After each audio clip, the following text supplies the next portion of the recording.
On est avec Alexandra. Bonjour à vous, Alexandra. Bonjour. Bienvenue.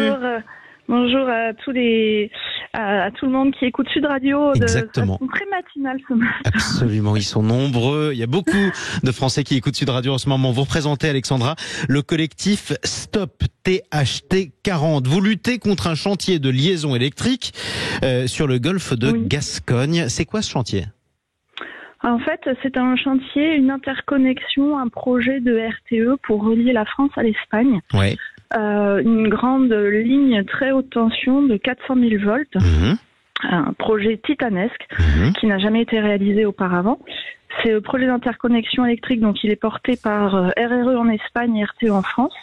Et il prévoit d'échanger de l'électricité entre ces deux pays par 420 km de câbles qui partirait donc du poste électrique de Cubnezé près de Bordeaux et rejoindrait Gatica au nord de Bilbao. Sauf que donc, ça passe par chez vous ou presque, juste à côté d'une plage, à côté des dunes et à côté en quelque sorte de l'océan. Alors chez vous, concrètement, c'est un tunnel qui est en train d'être creusé sous le sable, on est d'accord ?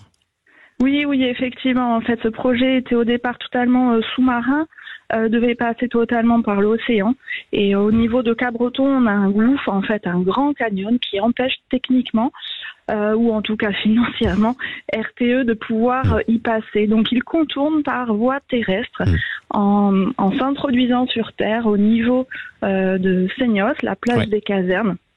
Et passe par les nombreux villages, ce petit coin de paradis qu'on connaît, et pour repartir en mer au niveau de la plage des Océanides à Cap-Breton. Alors donc effectivement, Sud-Ouest avait fait la une, vous le disiez d'ailleurs, on en parlait avec vous, Sud-Ouest avait fait sa une cette semaine, une odeur de bitume sous le sable en quelque sorte.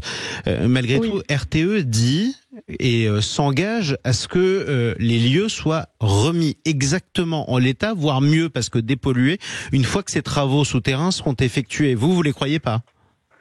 Non, évidemment. En plus, tout le monde sait que les dunes bougent énormément et le trait de côte recule, ça c'est indéniable. Ils sont en train de bétonner énormément et de faire un forage dirigé avec un diamètre de 15 mètres à plus de 15 mètres sous le sol. Ils hésitaient entre 10 et 15 mètres, mais enfin je ne sais pas si vous pouvez imaginer la taille de ces forages pour faire passer les câbles.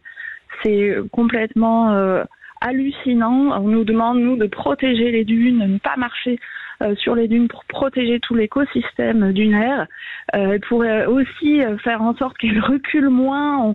On plante, on arbore, on vient poser les sapins sur les dunes. Et là, c'est un massacre. C'est un massacre avec en plus probablement des difficultés dans les années à venir. Et c'est la raison pour laquelle vous serez... C'est la raison pour laquelle d'ailleurs vous serez des centaines à manifester aujourd'hui. Je vous demande juste le lieu de la manifestation. Donc c'est à la plage des casernes à Seignos. C'est à 10h30, on attend beaucoup de monde. Et pour ceux qui ne pourraient pas venir, il faut partager l'information sur les réseaux. Ne pas hésiter à apporter vos commentaires, à taguer RTE, l'État, les maires pour...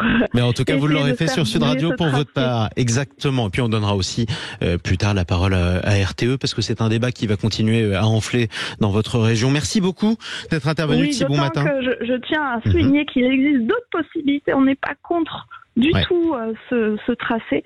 On n'est pas du tout contre ce projet. Par contre, le tracé pourrait être amélioré pour moins impacter l'environnement. Eh bien, vous l'aurez dit. Et voilà, je vous remercie. Merci à vous, beaucoup. En tout cas. Je vous souhaite à tous une bonne journée. Et bonne manifestation à vous, Alexandra, membre du collectif Stop THT 40. À suivre sur Sud Radio, il est 8h13.